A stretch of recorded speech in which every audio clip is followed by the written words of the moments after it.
মধু খায়নি এমন মানুষ পাওয়াই দুষ্কর। আমাদের সকলের প্রিয় জামশেদ মজুমদার। জামশেদ মজুমদার গতকালকে একটা স্ট্যাটাস দিয়েছিলেন, সেখানে তিনি লিখেছিলেন, একটি সত্য কথা বলবেন, ফিলিস্তিন নিয়ে আপনার অন্তরে রক্তক্ষরণ হয়েছে, বিষণ্ণতা কাজ করছে, এর মধ্যেও আপনি আজকে নামাজ পড়েননি।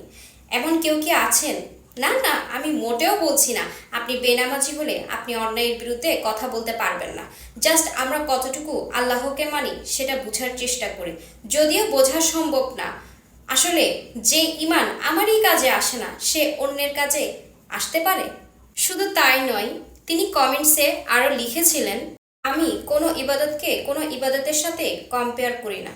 মনে কিছু করবেন না, আমি স্পষ্ট করে লিখেছি, সুন্দর করে পড়লে ভুল বুঝার কোনো অবকাশ নাই। আমি সিম্পলি বুঝাতে চাইছি, আমরা এই দেশের মানুষ সিনেমা নাটক দেখেও কাঁদি। যাদের চিন্তাধারা এমন এবং এই চিন্তাধারার মানুষকে সমর্থন করেন, আসেন আপনাদেরকে একটা হাদিসের আলোকে সত্য ঘটনা বলি। বদরের যুদ্ধ শুরুর ঠিক আগ মুহূর্তে এক অমুসলিম ব্যক্তি রাসূল সাল্লাল্লাহু আলাইহি ইসলামের কাছে এসে বললেন, আমি যুদ্ধে অংশ নিতে চাই।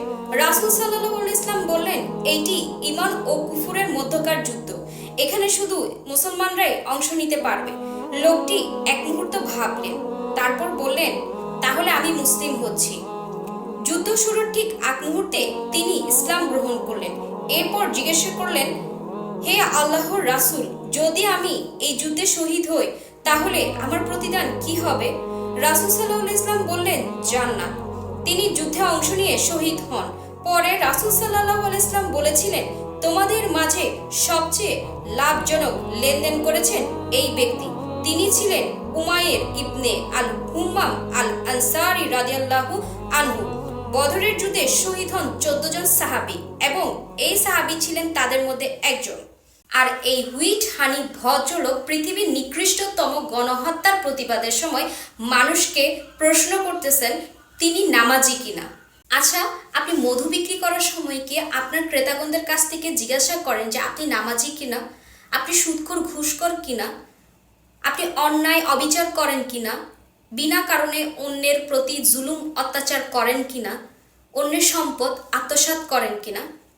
ব্যবসায়ী যাতে ব্যবসার লালবাতি না জ্বলে, সম্ভবত এই জন্য তিনি তার লেখাটিকে এডিট করেন এবং এডিটের শেষ অংশে তিনি লিখেন, আমি দুঃখিত, আমার লেখনী আরও স্পষ্ট ও পরিষ্কার করার পুরো চেষ্টা করব, যেন কোনোভাবে আমার লিখনী থেকে আঘাতপ্রাপ্ত না হন।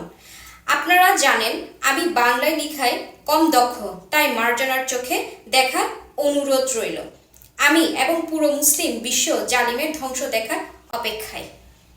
এবার ওনার মাতৃভাষার দক্ষতাকে এক সাইডে রেখে অন্য ভাষার দক্ষতা দেখায়। কিন্তু এখানে দেখেন কি দেখছে, দেখেন উইট হানি, ওই যে যেটা ওই যে মধু গবেষক যিনি বলছিল না যে কেউ উইট হানি বলে। ভাই, আপনি হোয়াইট হানিকে হুইট হানি বলেন, আর মাতৃভাষায় আপনার দক্ষতা কম এটাও বললেন। দক্ষতা কম বলে আপনি কি বুঝাতে চেয়েছিলেন তা কিন্তু আমরা ঠিকই বুঝতে পেরেছি। আপনাদের এমন ধরনের স্ট্যাটাস বা লেখালেখি, বক্তৃতা ও হানাহানিতে কিন্তু মুসলমান সহ বিভিন্ন ধর্মাবলম্বীর লোকজন নিরুৎসাহিত হয় একটি অন্যায়ের প্রতি প্রতিবাদ করতে, কাঁধে কাঁধ মিলে চলতে। এখনো সময় আছে, আসুন আমাদের বিবেকটাকে একটি সঠিক পথেই ধাবিত করি।